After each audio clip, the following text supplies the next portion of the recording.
So here is the sweep generator, duly ensconced in the test equipment shelf, and still working fine.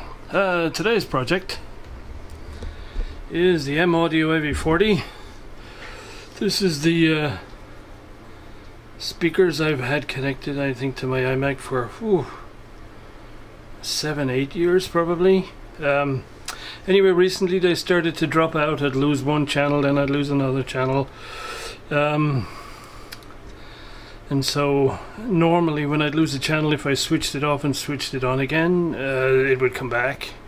But over time it just started to get worse and worse, and then finally I lost one channel and it won't come back anymore. So I thought, time to have a look inside. So I did a bit of research, and apparently these problems are known, but the problems can be multiple, so I don't actually know the cause here. However, everything sits inside one speaker cab, obviously.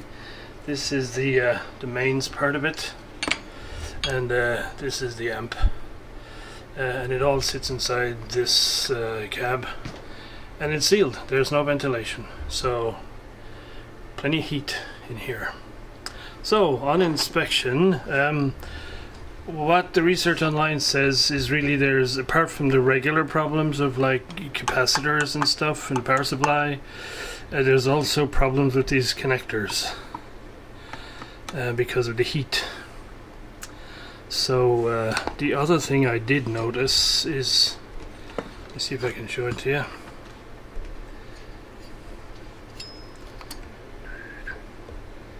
Oh, it's actually less now than when I took it out of the cab. The circuit board has a sort of kink in it. It rises up in the middle, so it's like bowed up here. It was actually worse when I first took it out, so maybe one of the mountings was kinking it, and that always kind of makes me worried because it can lead to hair cracks in the soldering. But so we'll give it a very close exam. Anyway, I'm going to do the caps. At least the main culprits, the two big ones in the power supply and a couple around the filter section. However, the contacts look like probably the main culprit in my case, and there's two harnesses here. The connector that seems to be problematic is, according to online, is this one right here, because it's so close to these resistors and so on. However, in my case, I suspect it's more likely the other harness, this one here, because if I look over here, this connector is pulled over to the left, and if I look over here, the other side here, this one is actually also pulled over, and so the harness wires here are just too short. Now if I look carefully, see the green wire seems to be long enough, but the other two are not. And actually what's happened is they've routed the wires the wrong way, so they've gone the wrong side of this orange cable, and so they've lost, I don't know, probably a critical 1/4 of an inch before it gets over here to this connector. So what I'm going to try and do is take this connector out, see if I can take the wires out of it, reroute them properly through here so that then these two wires are not taut, and then see if that helps, and probably resolder all the connections underneath here, because obviously this connector has been pulled rather badly, and that can't be any good. So give that a shot. Okay, so I've rerouted the two wires, which were all twisted up around the other loom here, and now we have much more slack, and all three wires have sufficient length. They're not under a lot of tension. Unfortunately, these plugs, which I thought were, you know, plug and socket, they're just plugged and soldered straight into the board, so I had to unsolder this guy. I did the same over here with this guy, because he was pulled over to the left here, and now he's soldered back in nice and vertically, and I think this is altogether a much better arrangement now. There's not a whole bunch of tension in here. So, capacitors. So, I think the two big electrolytics that sit in here are probably okay. They measure fine in the cap tester, and they're not bulged or anything, so I think they're okay. The two little 220s that were in here next to these dropper resistors, they look to be totally fried. They're supposed to be 220 microfarad. I think one shows up at about 600 picofarad, and the other one shows up at about 7 microfarad or something. So they're definitely up for replacement.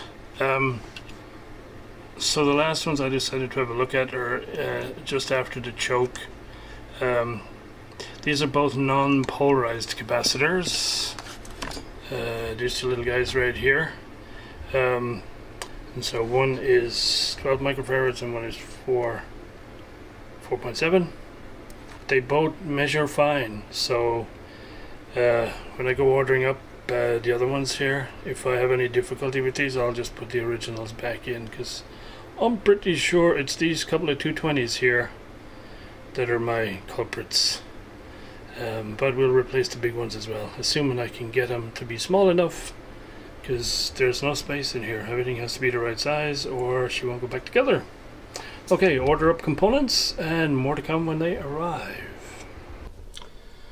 So I put the original non-polarized electrolytics back in because they tested okay, and because my local supplier doesn't stock them, and even Mauser doesn't have one of the values. So I thought, let's keep it original. We'll go back and hope for the best. The other thing I had a look at, which I'm considering, is by all accounts it's the heat from these two resistors that causes these caps to go premature end of life. So I'm thinking I might replace these cap resistors. They're already up off the board to stop the heat damaging the board, but I think if I lower them down at this end and raise them up at this end with replacement resistors with longer leads, I'll keep the heat further away from these caps. So there we go.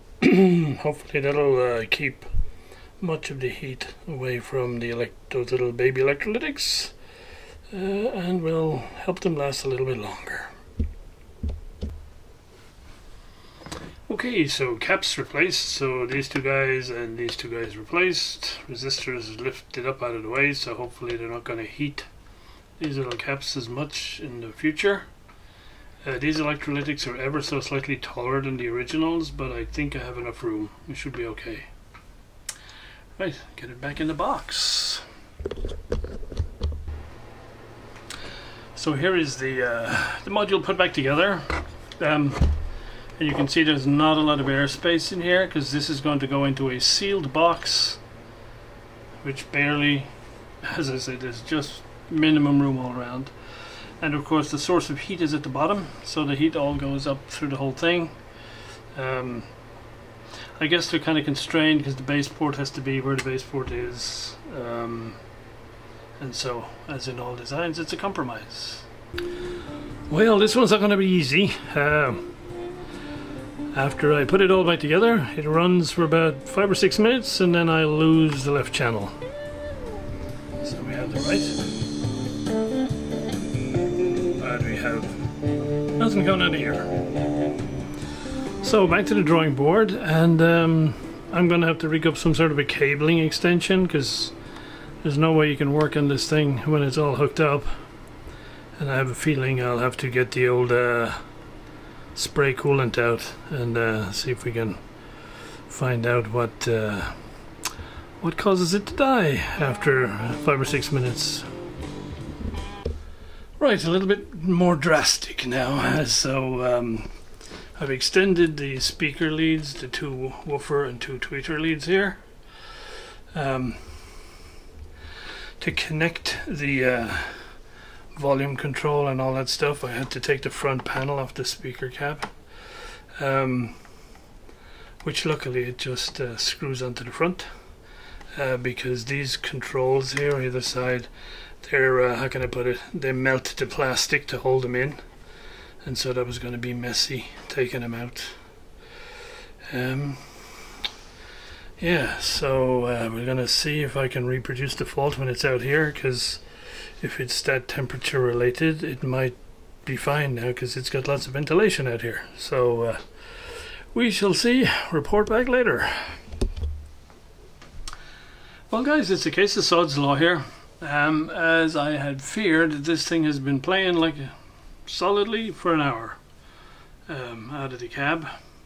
And when it was in the cab, it would maybe go 6 to 8 minutes, and then I'd lose the left channel.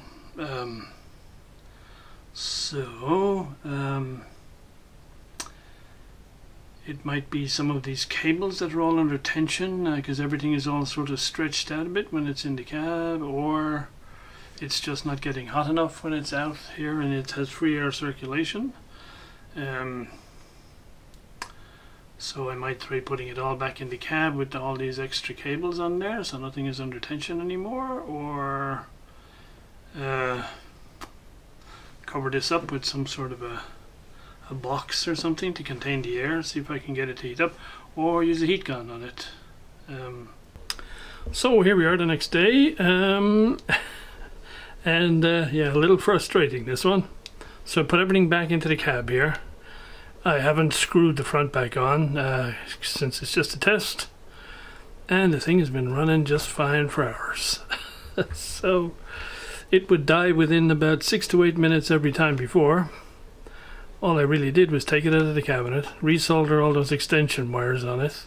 Now it still has those extension wires on it, and I just put it back in the cab, sealed it all up, and it's still going just fine.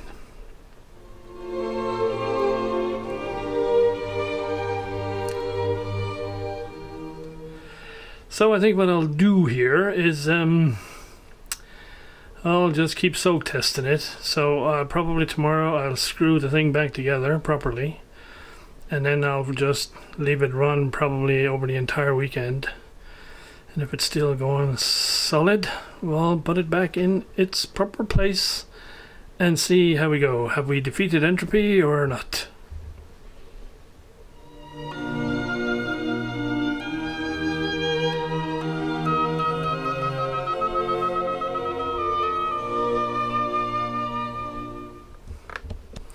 Well guys, here we are a day later, and this thing has been running for hours and hours, and it seems to be going just fine, and I have it all screwed back together. So at this point I can't think of anything else to do other than put it back in on the hook it up to the computer and see if it holds up.